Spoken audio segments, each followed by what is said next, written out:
Assalamualaikum warahmatullahi wabarakatuh. Jeneng kula Andre Alifata Sugiarta saka kelas I11 IPS 3 nomor absen 6. Kula badhe macaken pidato.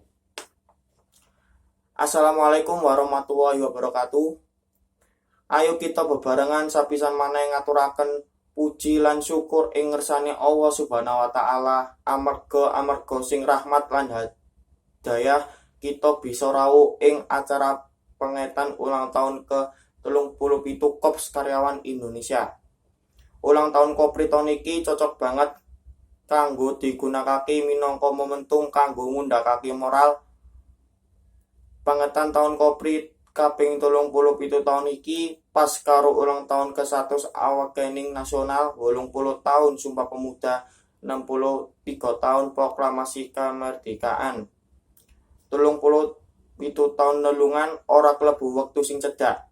Wiwit diadekake tanggal 29 November 1971.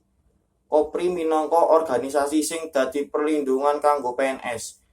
Nedakake komitmen perjuangan lan kekarepan sing ora puguh kanggo cita-cita perjuangan bangsa lan negara. Mila kita kedah njaga bangsa Indonesia supados tetep waspada.